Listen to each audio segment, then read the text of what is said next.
तो तुंगभद्रा नदी के किनारे एक नगर बना हुआ था। एक पंडित जी महाराज उसमें निवास करते थे। बड़े कर्मकांडी ब्राह्मण थे। नाम था आत्मदेव, ज्ञानी है। धर्म पत्नी का नाम श्रीमती धुंधुली देवी, बड़ी कृपण है, कलह कारणी है।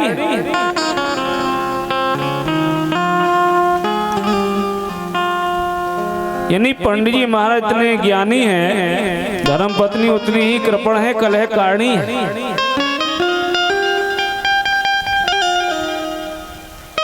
कोई भी गांव का, पड़ोस का, घर का इनके घर पे ही नहीं आता डर के मारे। भाई कौन लड़े जाके? परिणाम क्या हुआ? पंडित जी महाराज का चौथा बनाने वाला है। इनके कोई संतान नहीं है। कोई वृक्ष लगाते हैं, लगता नहीं है। गाय पालते हैं, बंध्या रह जाती है। संत महात्मा दरवाजे पर आते हैं, जलपान लेके जाते हैं, तो संत महात्मा भी इनके हाथ का जलपान नहीं देते। इतने दुखी हो गए बेचारे, और ये सोचने लगे कि अब तो मर जाना ठीक है। मेरे हाथ से कोई जल नहीं पीना चाहता, क्या करूं आज अंदर। एक दिन मरने के लिए प्रातः काल ही निकल गए घर से। लेकिन भक्ति का प्रभाव देखिए। वन में जा रहे थे, उधर से एक संत जी चले आ रहे थे।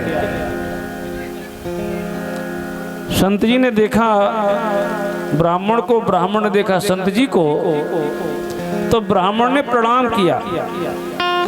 और प्रणाम करते ही आत्मदेव के नेत्रों में आंसू आ गए। महात्मा जी ने देखा कि ये ब्राह्मण रो क्यों रहा है, कहीं ऐसा तो नहीं किसने सोचा हो कि मेरा पूरा जीवन निकल गया, मैंने भगवान का भजन नहीं कर पाया, लाओ संत से कोई रास्ता पूछ लूं, इसलिए रो रहा हूं। और संत तो संत है कि कथम रोदसी विप्रत्वम काते चिंता बलियसी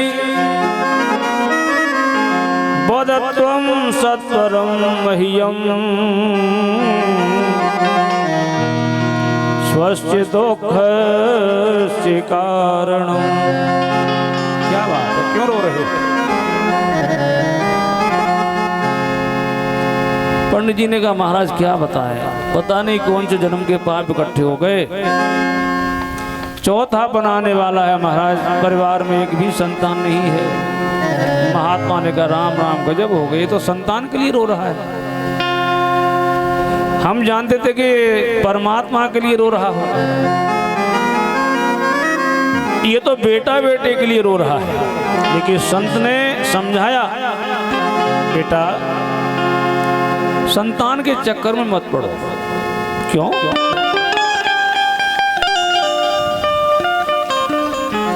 कि मुंचा ज्ञानम प्रजारूपम वलिष्ठा कर्मणो गति। ये तो कर्मों की गतियां हैं। भाई संतान तुम्हारा उद्धार थोड़ी करेगा। हमारे कर्म हमारा उद्धार कर सकते हैं, संतान उद्धार नहीं कर सकते। कि मुंचा ज्ञानम प्रजारूपम वलिष्ठा कर्मणो गति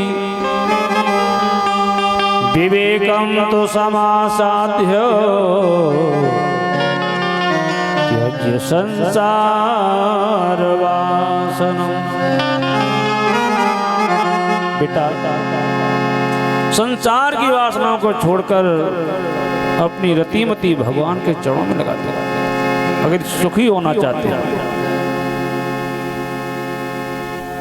अरे महाराज तुम क्या जानो पुत्रों का सुख, तुम तो बाबा हो तो यही कहोगे बाबा हो जाओ।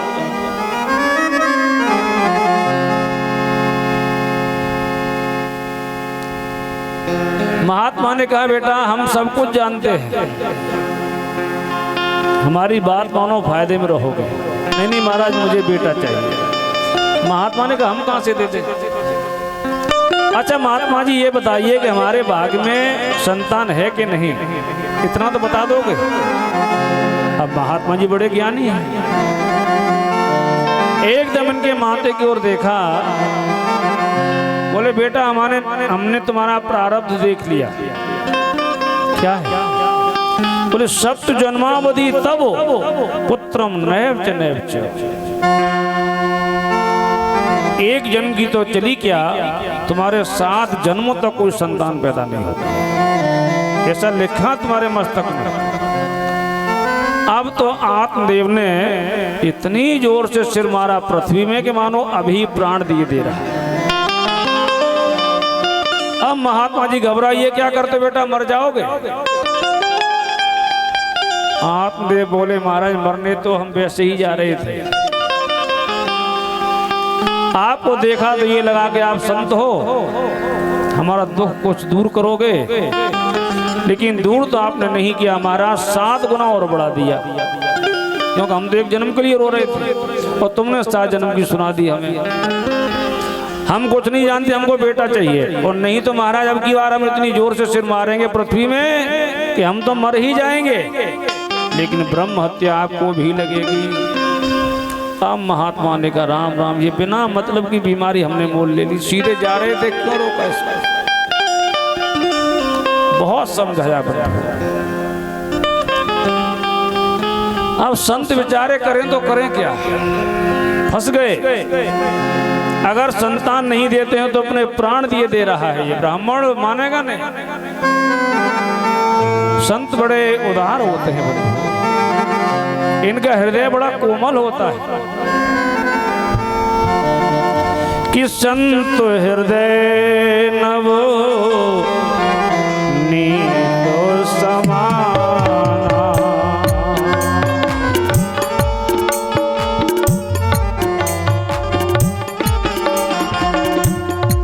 संत हृदय नव नीतो समाना, संत हृदय नव नीत समाना, कहा कवि न करो कहयन जाना, कहा कवि न करो कहयन जाना, कहा कवि न करो कहयन जाना, कहा कवि न करो कहयन जाना। इतने उदार होते हैं बंधुओं।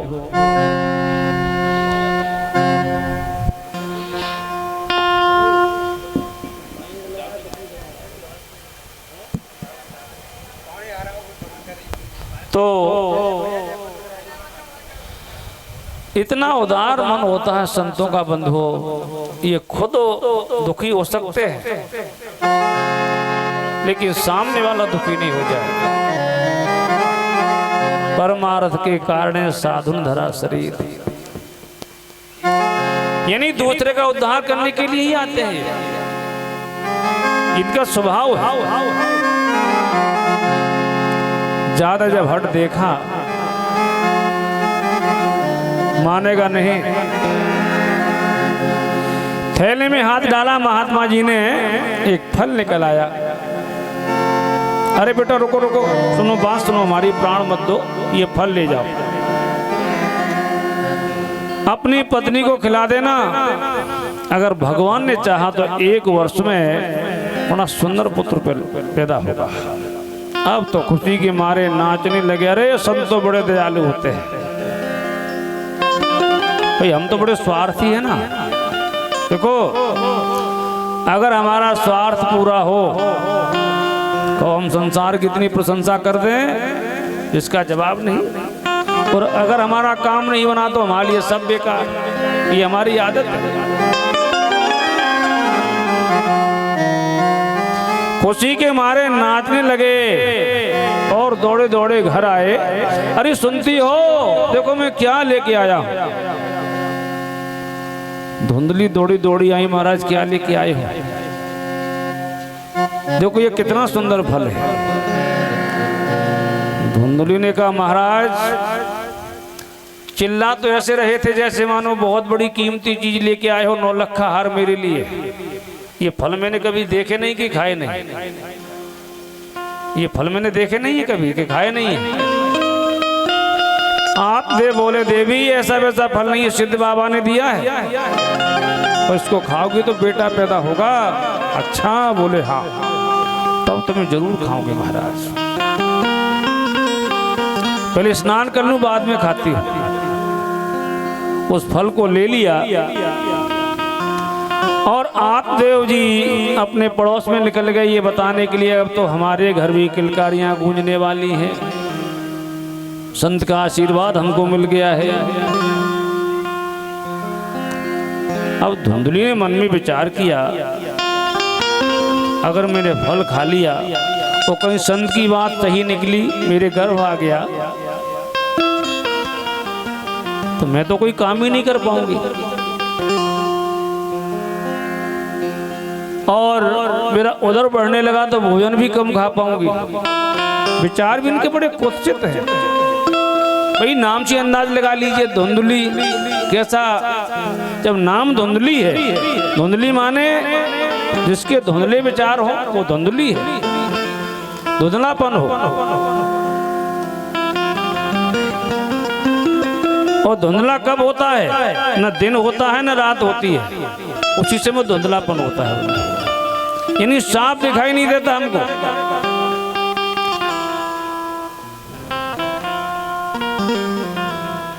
तो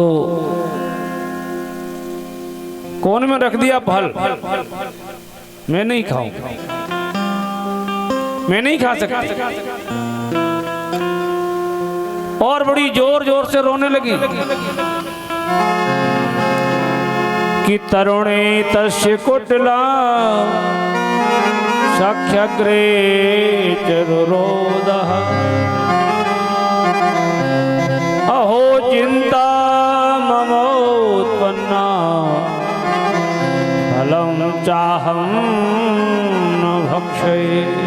मैं नहीं खाऊंगी इसको, हरगिज नहीं खाऊंगी। अचानक पड़ोसिन आ गई, बहन क्या बात है, क्यों रो रही हो? पूरी राम कहानी सुना दी। पड़ोसन ने कहा कि ऐसा मैंने तो सुनाने के फल से संतान पैदा हो जाए। हाँ लेकिन महात्मा ने दिया तो हो सकता है भाई महात्मा की बात सही हो सकता है। धुंधली ने कहा एक बात बताओ, अगर मैंने फल खा लिया, गर्भ आ गया तो मैं तो दौड़ भी नहीं पाऊंगी। पड़ोसन ने कहा कि तुम्हें कौन सी दौड़ में हिस्सा लेने जाना है, दौड़ोगी तो? अरे बोली वैसे कोई बात नहीं, मुझे दौड़ में हिस्सा नहीं लेना, लेकिन एक बात बताओ बहन, अगर कहीं घर में आधी रात को आग लगी, आधी रात को, और उस समय मुझे दौड़ना नहीं पड़ेगा?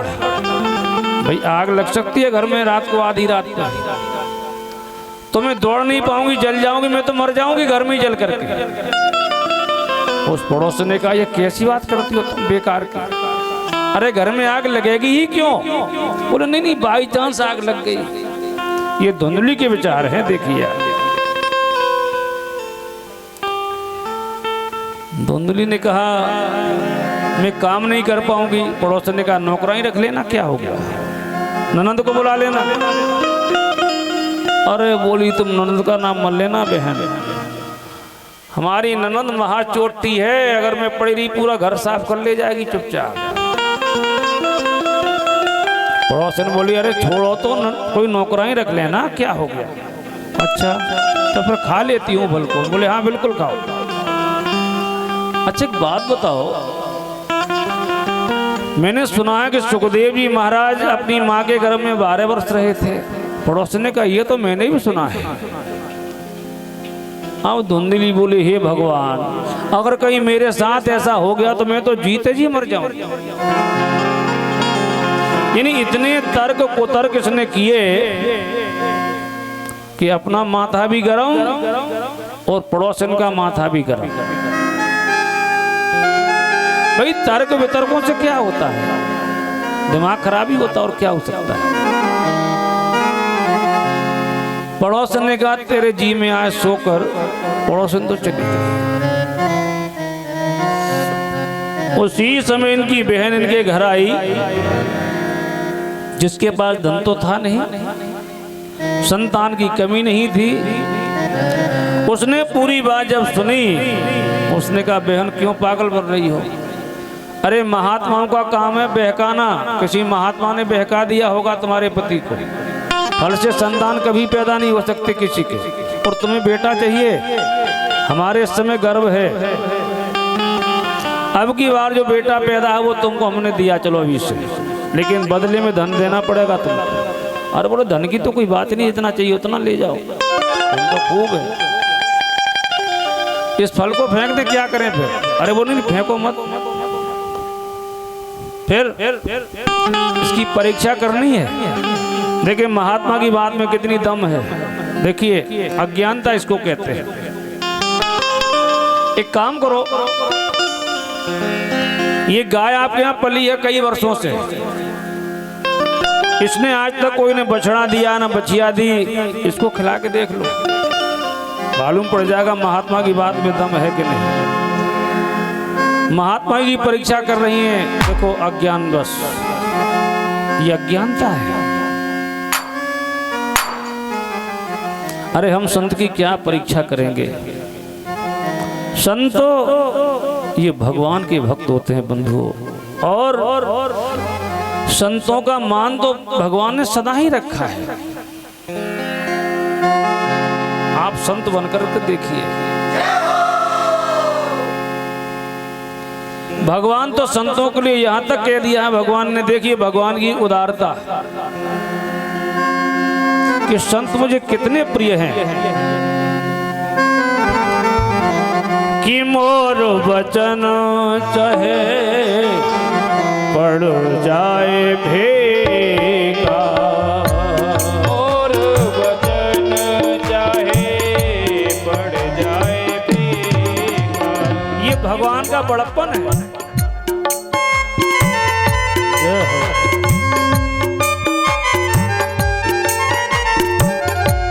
मोर वचन चाहे पड़ जाए भीगा, मोर वचन चाहे पड़ जाए भीगा। संत वचन पत्थर के लेगा, संत वचन पत्थर के लेगा। संत वचन पत्थर के लेगा, संत वचन पत्थर के लेगा।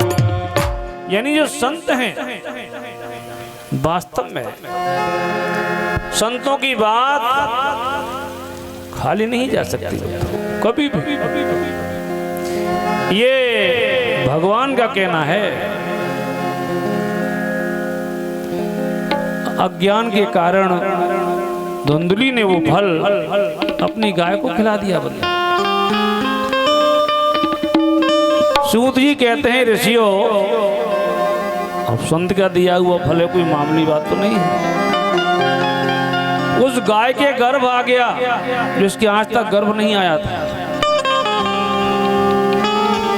धुंधली अपने बहाना बना के लेटी रहती हैं, फल खाने से हमें बड़ा आराम मिला है और हमारे गर्भ है, आराम से लेटी रहती, कोई काम नहीं करती।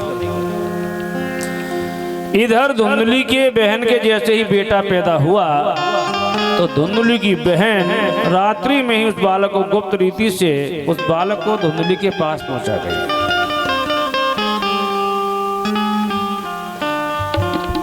धुंधली ने अपनी पति पे खबर भिजवाई, बेटा पैदा हुआ है घर पे। बड़े प्रसन्न हुए आते, इनको कुछ पता नहीं था। बड़ा भारी पुत्र उत्सव मनाया, लेकिन भगवान की कृपा देखिए, उसके ठीक 3 महीने बाद उस गाय के भी एक बालक ही पैदा हुआ है। ये संत कृपा है।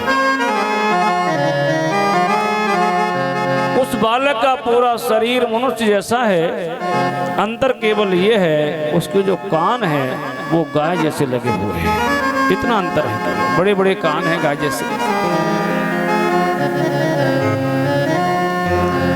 जो ही नगर निवासियों ने सुना कि गाय के भी बालक पैदा हुआ है, खुशी का पार नहीं। वाह प्रभु, बड़ी कृपा है। आपको पता नहीं, जब देते हो तो छप्पर फाड़ के देते हो किसी को। इतनी बड़ी कृपा हमारे पंडित जी के ऊपर। कहाँ तो एक बेटा नहीं था, बेचारे रोते रहते थे एक बेटे के लिए, अब एक साथ 2 बेटे। वाह भाई वाह, क्या कृपा है भगवान की। बड़ा भारी उत्सव मनाया, ब्राह्मणों को बुलवाया, खूब दान किया और निवेदन किया। महाराज, अब पुत्रों के नाम भी रख दो, आ गए हो तो। हाँ बोलो, बिल्कुल। इनकी दंदशा बताओ। पंचांग खोला, ब्राह्मणों ने कहा, भैया आत्मदेव,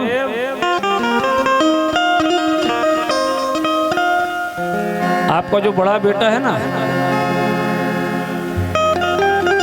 उसका नाम एकदम धुंधलिया के बोले, महाराज रुकिए, आप कौन नाम रखने वाले? 9 महीना कष्ट मैंने उठाए हैं, 9 महीना कष्ट मैंने उठाया है, तुम कौन नाम रखने वाले? नाम मैं रखूंगी। ब्राह्मण ने कहा, देवी चलो आप ही रख लो। बोले, मेरा नाम है धुंधली, मेरे बेटे का नाम धुंधकारी होना चाहिए। बोले, जैसे तुम्हारी इच्छा, चलो धुंधकारी रख लो।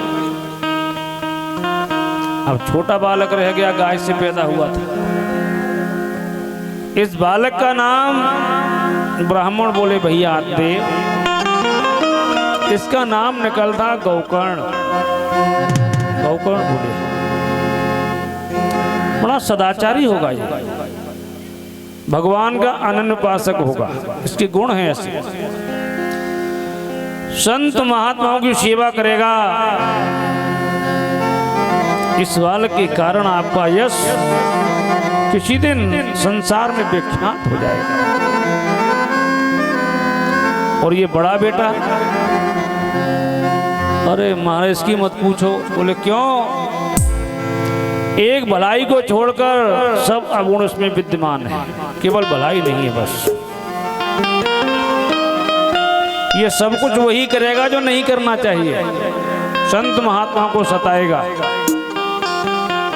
वेश्यागामी होगा, अत्याचारी होगा, अनाचारी होगा, दुराचारी होगा, व्यभिचारी होगा। नाम को संस्कार करके ब्राह्मण तो चले गए। धीरे धीरे दोनों बालक बड़े होने लगे पिता के घर में।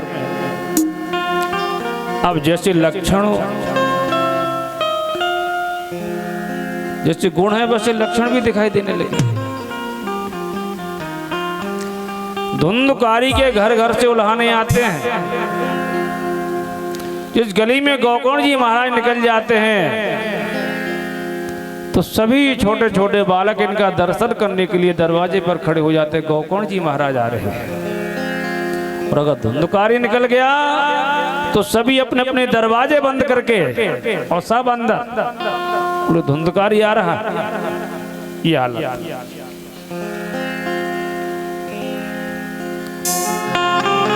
आप देव इतने परेशान हैं, विचार करते हैं कि अगर महात्मा की बात मान लेता तो बहुत अच्छा रहता।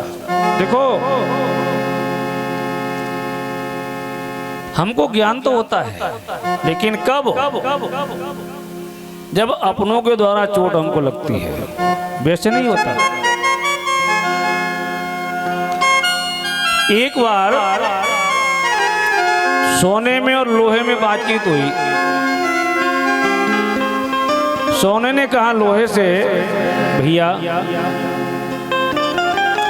तुम भी खूब पिटते हो, हम भी खूब पिटते हैं, क्योंकि तुम चिल्लाते बहुत हो। सोने ने ये कहा कि भाई तुम भी खूब पिटते हो, वो हम भी खूब पिटते हैं, लेकिन तुम चिल्लाते बहुत हो, बहुत बुरी आवाज करते हो। क्यों चिल्लाते हो ये बताओ? भाई हम भी तो पिटते हैं। लोहे ने कहा भैया सोने, तुम हमारी विडंबना को नहीं समझ सकते, मुझे मेरे ही पीटते हैं इसलिए चिल्लाता। कोई अगर कोई और मारे तो पीड़ा सही जाए, लेकिन जब अपना ही मारे तो कैसे सहा जाए? तो चोट हमको तब लगती है, तब ज्ञान होता है हमको, तो अपनों के द्वारा हमको प्रताड़ना मिलती है, उससे पहले नहीं। कितने परेशान हैं आत्मदेव ये कहते हैं अगर महात्मा जी की बात मान लेता तो बहुत अच्छा रहता। अब तो बिल्कुल दुखी रहने लगे, ना बोलते हैं किसी से ना बात करते हैं। एक दिन गोकर्ण जी ने देखा हमारे पिताजी बड़े परेशान हैं, क्या बात है, इतने दुखी रहते, ना किसी से बात करते हैं, ना बोलते हैं, ना कुछ भी। पूछा, कहा पिताजी क्या बात है? बोले कुछ नहीं। कुछ तो बात है पिताजी, मैं देख रहा हूं आप उदास रहने लगे हो। कोई सदाचारी बेटा है। नेत्रों में आंसू आ गए। कहा बेटा मैं तो ये जानता था कि संतान के द्वारा ही माता पिता को सुख मिलता है जीवन, लेकिन मुझे आज मालूम पड़ा है कि संसार में जो दुख मिलता है माता पिता को, वो किसी और के द्वारा नहीं, उसकी खुद की संतान के द्वारा।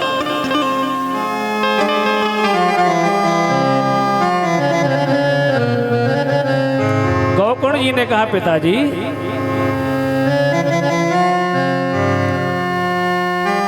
आप एक बात बताओ,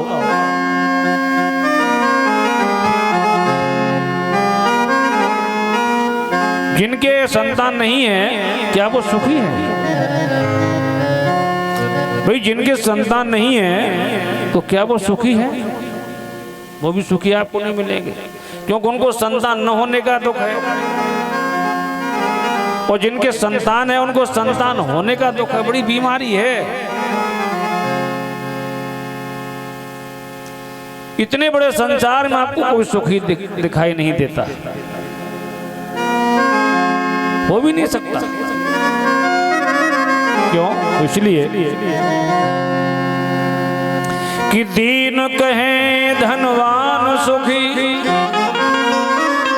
जो बेचारे गरीब हैं, उनके पास पैसे की कमी है, कभी कभी ये सोचते हैं कि ये पैसे वाले बड़ी मौज में हैं। ऐसा सोचते हैं हम लोग। अगर हमारे पास पैसा कम है, हम सोचते हैं भाई ये पैसे वाले बड़े आनंद उठाते हैं, देखो पैसे का। ये हमारी सोच है।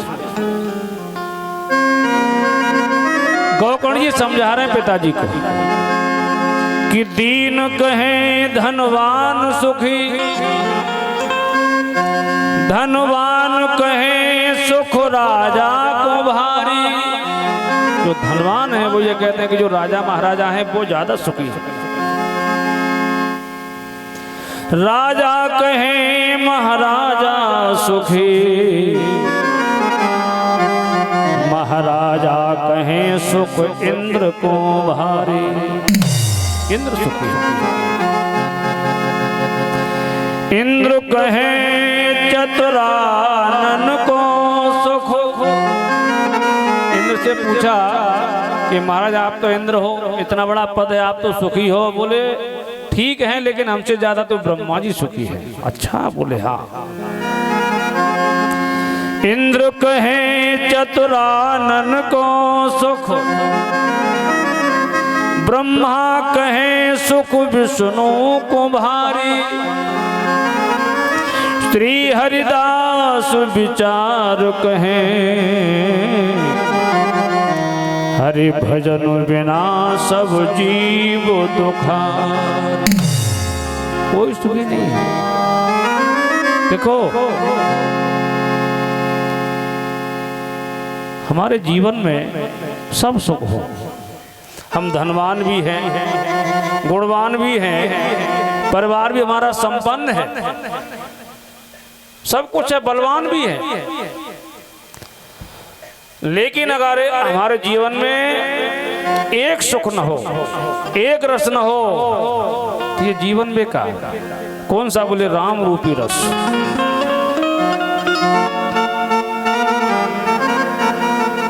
यानी राम रूपी रस अगर हमारे जीवन में नहीं है तो सब बेकार। और ये सत्य बात है। एक के बिना सब शून्य, जिसका कोई मतलब नहीं। धन भी बेकार, रूप भी बेकार, ताकत भी बेकार, परिवार भी बेकार, सब कुछ बेकार। अगर एक है तो बहुत कीमत है उसकी। और ये बात बिल्कुल सत्य बंधु। एक के बिना संसार शून्य, और शून्य की कोई वैल्यू है? वैसे अगर शून्य कहीं लिखा हो उसकी कोई वैल्यू नहीं। एक लिख दीजिए आप, उसके आगे दूना नहीं होता, 3 गुना नहीं होता, ठीक 10 गुना होता है केवल एक लिखने से। देखा होगा आपने। यानी शून्य के आगे एक लिख दो आप तो दूना थोड़ी होता है, ना 4 गुना होता, 10 गुना बढ़ता है। और एक हटा दो, 10 शून्य लगा दो, कोई मतलब नहीं। एक बात हम आपको निवेदन करें। एक सेठ जी थे, खूब धनवान, पैसे का व्यापार था उनका, लेन देन का, तो ब्याज का काम करते थे। एक किसान आया एक दिन इनके दरबार में, सेठ जी कुछ पैसे हमको चाहिए। बोले ले जाओ। कितने ले जाओगे? बोले 10 रुपए दे दो, काम चल जाएगा। तब 10 रुपए बहुत होते थे, इतनी महंगाई नहीं हुआ करती थी पहले। तो 10 रुपए उसने ले लिए उधार और कहा सेठ जी ब्याज बताओ। सेठ ने कहा देखो हमारा एक नियम है भैया, ब्याज तुम लेते हैं, लेकिन चाहे 10 रुपए ले जाओ, चाहे 100 ले जाओ, चाहे 10,000 ले जाओ, 6 महीने तक हम किसी से कोई ब्याज नहीं देते। तब तक बिना ब्याज के हम पैसे दे देते हैं, कितने ले जाओ। और अगर 6 महीने पूरे हो गए उसके बाद हमारी ब्याज शुरू होती है। तो कितनी होती है महाराज बता दो? बोले ज्यादा नहीं, मूलधन में हम 1 जीरो बढ़ाते हैं केवल, बस 6 महीने के बाद मूलधन में 1 जीरो बढ़ा देते हैं ब्याज में। यानी ब्याज ज्यादा नहीं, जीरो की ब्याज है केवल, 0% समझ लीजिए। भाई 0 है तो 0% ही होगा, ठीक है। किसान ने कहा चलो हम दे देंगे, 6 महीने में लौटा देंगे, ले गया। अब गृहस्थी जंजाल आप सभी जानते हो, नहीं लौटा पाया पैसे 10 रुपए। सेठ जी को जब 6 महीने पूरे निकल गए तो अपने मुनीम जी को भेजा कि जाओ किसान को बुला के लाओ। किसान को बुलवाया, कहा भैया वो हमारे पैसे। अरे बोले सेठ जी थोड़ा मौका और दो। बोले मौका तो मिल जाएगा, लेकिन अब भाई देखो शर्त पूरी हो गई, ब्याज लगेगी। कितनी? बोले वही 0% है, 0 बढ़ाएंगे कि हम? बोले हाँ 0 बढ़ा लो, 0 कोई बात नहीं। उसने कहा 0 बढ़ा लो, तो 10 पे 1 जीरो बढ़ा दिया सेठ जी ने ब्याज में 6 महीने। अब किसान तो ये समझ रहा कि 0 कोई मतलब ही नहीं है, 0 बढ़ गया एक। धीरे धीरे 6 महीना फिर निकल गए, फिर पैसे नहीं लौटा पाया तो सेठ जी ने फिर बुलवाया। बोले भैया ब्याज? बोले कितनी? बोले वही पुरानी वाली, 1 जीरो और बढ़ेगा। हाँ बोले 0 बढ़ा लो, 0 कोई बात नहीं, 1 जीरो और बढ़ गया, 10 पे 2 जीरो आ गए। 6 महीना और निकल गए, फिर बुलवाया। बोले भैया ब्याज? बोले कितनी? वही पुरानी वाली। बोले 1 जीरो। बोले हाँ बढ़ा लो, 0 की तो कोई बात ही नहीं, 1 जीरो और बढ़ा दिया, 10 पे 3 जीरो हो गया। धीरे धीरे 6 महीना और निकल गए तो 1 जीरो और बढ़ गया। अब किसान ने सोचा कि चलो हिसाब कर ही दें, देना तो है ही। आज एक दिन सेठ जी अपना हिसाब निकाली, हम आपका पैसा देने आए हैं। उसने कहा बड़ी अच्छी बात है भैया। रजिस्टर निकाला, बोले 1 लाख रुपया हो गया। 1 लाख? बोले हाँ। समय बोले 2-2.5 साल हुए, बस ज्यादा नहीं। 10 रुपए ले गया, 1 लाख हो गए। अब आप विचार करें हम कि 10 रुपए लेने वाला व्यक्ति और 2 साल में 1 लाख, आप अंदाज लगाइए दे सकता है। लेकिन भाई सेठ जी की ब्याज की जो प्रथा है, नियम है, वो तो चल ही रहा है। अब बड़ा झंझट, इतने कैसे हो गए? सेठ जी ने कहा हिसाब लगा लो। भाई हमने तो बात साफ कही थी आपसे। यानी नौबत यहाँ तक आए कि बोले पंचायत होगी। अब तो भाई पंचायत तो होगी ही। जब 10 रुपये ले गया और 2 साल में 2.5 साल में 1 लाख हो गए, तो पंचायत तो वैसी होगी। पंचों को बुलवाया। पंचों ने कहा भैया बताओ क्या बात है, और ईमानदारी से बताना जो भी बात हो। ठीक। किसान से कहा भाई बताओ। बोला सेठ जी से पूछ लो। सेठ जी से कहा भाई बताओ। तो सेठ जी ने जैसे बात हुई थी बिल्कुल ईमानदारी से बताई। ठीक है। अब किसान से कहा पंचों ने भाई एक बात बताओ, ये सेठ जी ने अभी जो बताई है बात, इसमें कहीं गलत तो नहीं कहा इन्होंने? कोई मिलावटी बात कही हो? किसान ईमानदार था, बोले नहीं नहीं, सेठ ने कोई बात बिल्कुल गलत नहीं कही, बात तो ऐसे ही थी। तुम मंजूर करते? बोले बिल्कुल करते, मंजूर करते हैं, क्यों नहीं करते? यानी कायदे से इतना पैसा इनका हो गया जो बात हुई थी। पंचों ने कहा ये भी ईमानदार, ये भी ईमानदार है, फिर झंझट किस बात का? भाई तुम कह रहे कि हमारे इतने हो गए और तुम कह रहे कि हाँ बिल्कुल हो गए, सही बात है, फिर देते क्यों नहीं? बोले हम तैयार है देने के लिए, हम तो तैयार हैं देने के लिए, लेकिन सबके सामने देना चाहते हैं। और एक निवेदन हमारा सब पंचों से। बोले बताओ भैया पंचो, आपकी बात हम टालेंगे नहीं, क्योंकि पंच परमेश्वर होते हैं। सेठ जी ने अभी तक जो कहा और जैसे कहा हम मानते आए हैं। इतने पैसे इनके बने, हम ये भी स्वीकार करते हैं कि इनके रुपए इतने हो गए, हम देने को तैयार हैं। क्या एक बात हमारी ही मानी जाएगी? भाई 1-2 बात तो हम भी कह सकते हैं। बोले हाँ कहो। सेठ जी से पूछ लो, अगर माने तो एक बात हम कहें। बोले कहो। किसान बड़ा चतुर है। बोले सेठ जी से ये पूछ लो कि हम सब पैसे देने को तैयार हैं, केवल इन पैसों में से आगे से 1 हटा दें, 1 कम कर दें केवल, बस, और पूरे पैसे तैयार अभी। और उसमें 1 ही तो था, और था ही क्या बताओ आप? अब सेठ बेचारा समझ नहीं पाया, किसान की चालाकी को समझ नहीं पाया। पंचों ने कहा भाई सेठ जी, ये किसान ये कह रहा है कि इसमें से केवल 1 कम कर दो, यानी हटा दो 1 को।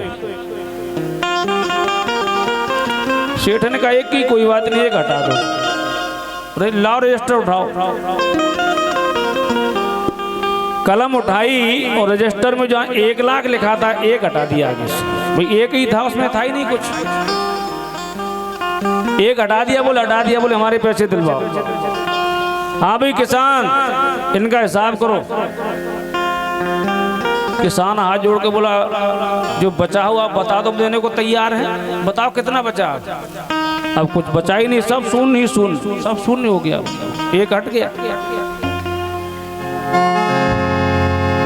अब आप देखिए 1 का कितना बड़ा महत्व है। केवल 1 ही तो था, तब 1 लाख था, केवल 1 ही तो था, ज्यादा नहीं था।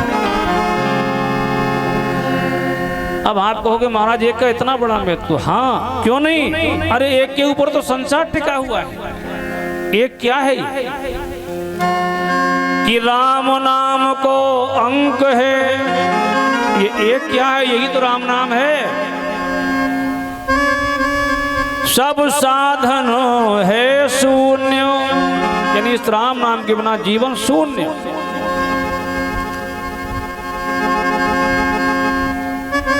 अंक गए कछु ना रहे, अंक रहे 10 गुण्य।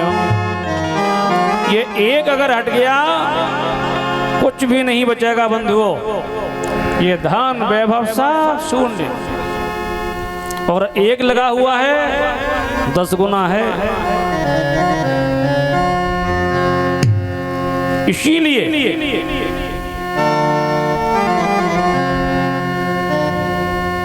हमारे अंदर ये भावना हर समय होनी चाहिए भगवान के लिए, प्रभु आप हो तो सब कुछ है,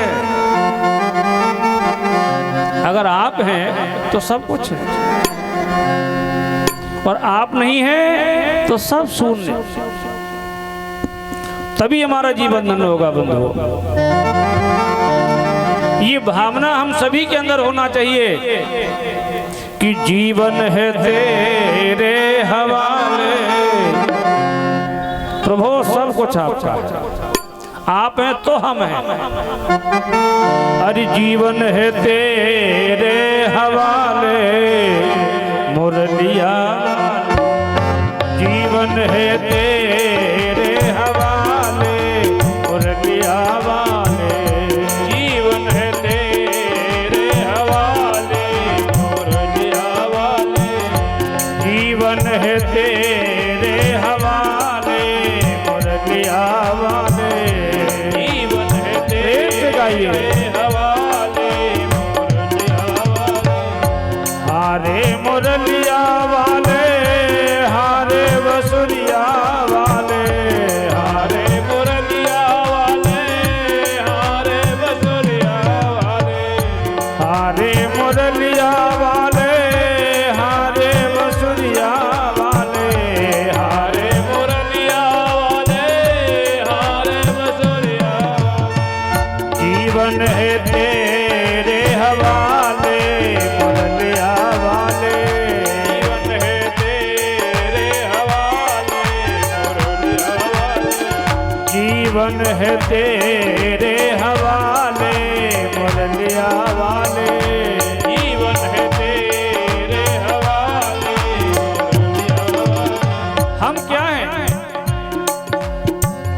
हम कठपुतली तेरे हाथ के, हम कठपुतली तेरे हाथ की, हम कठपुतली तेरे हाथ के, हम कठपुतली तेरे हाथ की।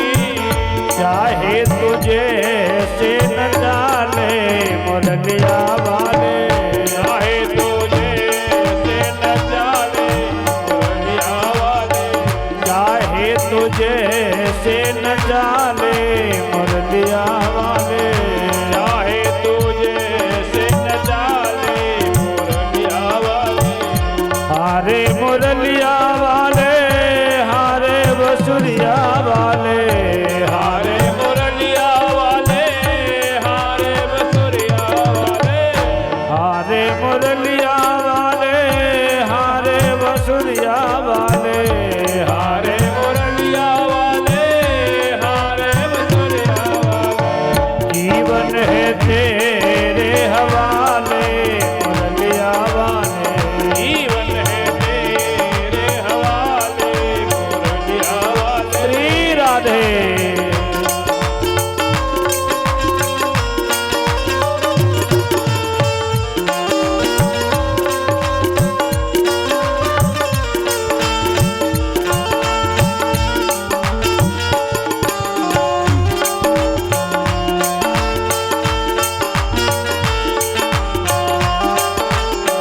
हम तो मुरली तेरे अधर की, हम तो मुरली तेरे अधर की, हम तो मुरली तेरे अधर की, हम तो मुरली तेरे अधर की, हम तो मुरली तेरे अधर की। चाहे तुझे से बजा ले, ये भावना हमारे अंदर हर समय होना चाहिए प्रभु। चाहे तुझे से बजा ले मुरलिया वाले, चाहे तुझे से बजा ले मुरलिया वाले, चाहे तुझे से बजा ले मुरलिया वाले, चाहे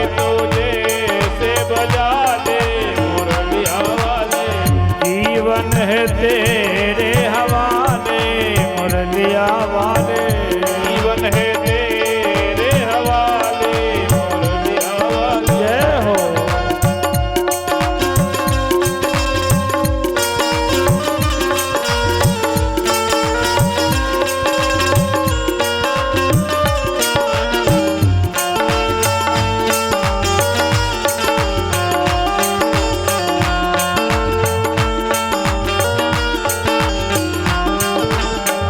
अपने हुए न अपने, अपने सारे हुए न अपने, अपने सारे हुए न अपने।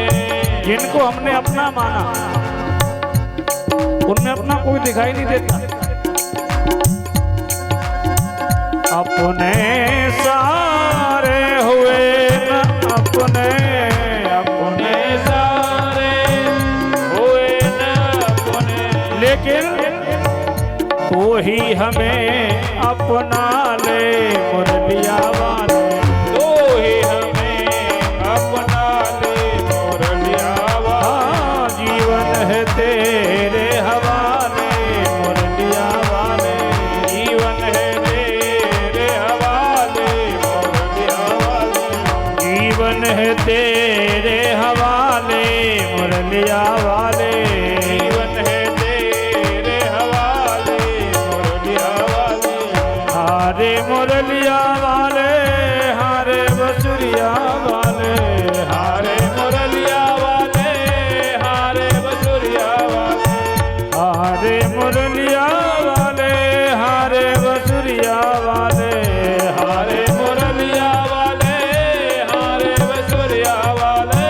जीवन है तेरे हवाले मुरलिया वाले, जीवन है तेरे हवाले मुरलिया वाले। हाँ जीवन है तेरे हवाले मुरलिया वाले, जीवन है तेरे हवाले मुरलिया वाले। हाँ तू ही हमें अपना ले मुरलिया वाले, तो ही हमें अपना ले मुरलिया वाले। हाँ चाहे तुझे से न चाले मुरलिया वाले, चाहे तुझे से न जाले मुरलिया वाले। हाँ चाहे तुझे से बजा ले मुरलिया वाले, चाहे तुझे से बजा ले मुरलिया वाले। हाँ जीवन है तेरे हवाले मुरलिया वाले, जीवन है तेरे हवाले मुरलिया वाले। बोलिए भक्तवत्सल भगवान की जय हो। ये भावना